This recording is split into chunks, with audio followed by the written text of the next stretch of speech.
کفار مکہ کو یہ خوش فہمی تھی کہ وہ اپنے وحشیانہ ظلم و ستم سے اسلام کی تحریک کو یا تو ختم کر دیں گے یا کمزور کر دیں گے، لیکن ان کی تمام تر کوششوں کے باوجود مسلمانوں کی تعداد بڑھتی جا رہی تھی۔ اس صورتحال سے وہ آپے سے باہر ہونے لگے۔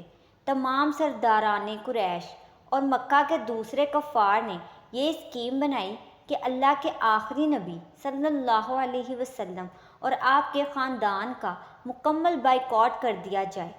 چنانچہ اس تجویز کے مطابق تمام قبائل قریش نے یہ معاہدہ کیا کہ جب تک بنی ہاشم کے خاندان والے حضور صلی اللہ علیہ وسلم کو ہمارے حوالے نہ کر دیں، کوئی شخص بنو ہاشم کے خاندان سے شادی بیاہ نہ کرے، کوئی شخص ان لوگوں کے ساتھ کسی قسم کی خرید و فروخت نہ کرے، کوئی شخص ان لوگوں سے میل جول، سلام کلام اور ملاقات نہ کرے، کوئی شخص ان لوگوں کے پاس کھانے پینے کا کوئی سامان نہ جانے دے۔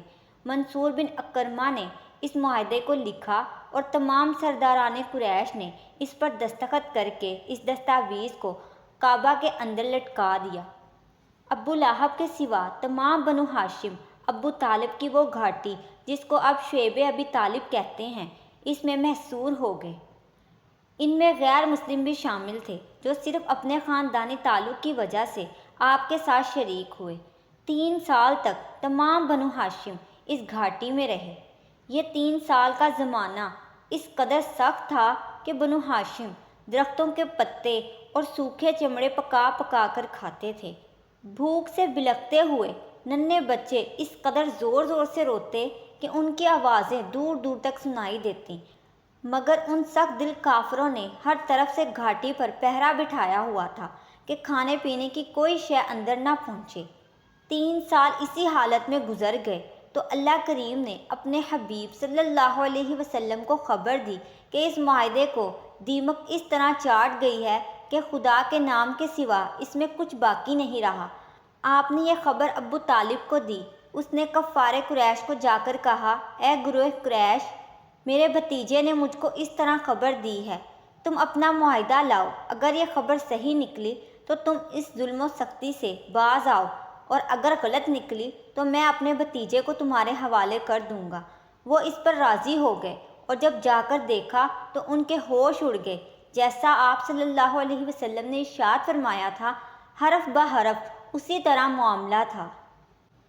عام الحزن یعنی غم کا سال، اعلان نبوت کے 10ویں سال، جبکہ شعیب ابی طالب کے محاصرے کو ختم ہوئے ابھی تھوڑا ہی وقت گزرا تھا کہ اللہ کے آخری نبی صلی اللہ علیہ وسلم کے چچا ابو طالب کا انتقال ہو گیا۔ ابو طالب کی وفات سے آپ کو بہت صدمہ ہوا۔ ابو طالب کی وفات کو 1 ہفتہ بھی نہ گزرا تھا کہ آپ کی زوجہ حضرت خدیجہ رضی اللہ تعالی عنہا بھی دنیا سے پردہ فرما گئیں۔ مکہ میں یہ 2 ہستیاں ایسی تھیں جو آپ علیہ السلام کے بہت قریب تھیں۔ قدم قدم پر انہوں نے آپ کی حمایت و مدد کی۔ جب آپ نے کفر و شرک کے طریق اندھیروں میں توحید کی شمع روشن کی تو کفار نے جو طوفان بدتمیزی برپا کیا، یہ دونوں ہستیاں ہی اس مشکل وقت میں آپ کا سہارا بنیں۔ ان کی وفات کے حادثے ایک ہی سال میں بڑی قلیل مدت میں واقع ہوئے، اور آپ کو اس سے بہت رنج و غم ہوا۔ اس لیے آپ نے اس سال کو غم کا سال یعنی عام الحزن قرار دیا۔ حضرت خدیجہ اور ابو طالب کے انتقال کے بعد کافروں کے ظلم و ستم میں مزید اضافہ ہو گیا۔ ان کے اس رویے کے بعد آپ نے ارادہ فرمایا کہ اگر وہ طائف جا کر دعوت اسلام دیں اور وہاں کے سردار ایمان قبول کر لیتے ہیں تو اس سے مسلمانوں کو قوت اور طاقت ملے گی۔ یہ سوچ کر آپ نے طائف کے سفر کا ارادہ فرمایا۔ آپ طائف کے لیے پیدل سفر پر نکلے۔ آپ کے ساتھ صرف آپ کے غلام حضرت زید بن حارثہ تھے۔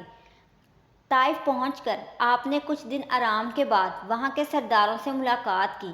3 سردار عبد یالیل اور اس کے 2 بھائی مسعود اور حبیب کو آپ نے اسلام کی دعوت دی، مگر انہوں نے دعوت قبول کرنے کی بجائے نہ صرف آپ کا مذاق اڑایا بلکہ طائف کے بدمعاش اور شریر لوگ آپ کے پیچھے لگا دیے، جو جلوس کی شکل میں اکٹھے ہو گئے اور آپ کا تعاقب کرنے لگے۔ یہ لوگ پھپتیاں کستے، نازیبا جملے کہتے اور اپنے بتوں کے نعرے لگاتے ہوئے آپ کے پیچھے لگ گئے اور آپ پر پتھر برسانے شروع کر دیے۔ انہوں نے اللہ کے آخری نبی صلی اللہ علیہ وسلم کے مبارک قدموں کو نشانہ بنایا اور اتنے پتھر مارے کہ پاؤں مبارک زخمی ہو گئے اور خون بہنے لگا۔ اتنا خون بہا کہ آپ کے جوتے خون سے بھر گئے۔ آپ کے غلام حضرت زید بن حارثہ رضی اللہ تعالیٰ عنہ آپ کو پتھروں سے بچانے کے لیے خود آگے آتے اور پتھر اپنے بدن پر لیتے، جس سے وہ خود بھی لہولہان ہو گئے۔ جب آپ درد کی شدت کی وجہ سے بیٹھ جاتے تو کوئی شریر آگے بڑھتا، بڑی بے دردی سے آپ کو جھٹکا دے کر کھڑا کر دیتا اور چلنے پر مجبور کرتا۔ جب آپ چلنے لگتے تو یہ ظالم پھر آپ پر پتھر برساتے، گالیاں دیتے، تالیاں بجاتے اور ہنسی اڑاتے۔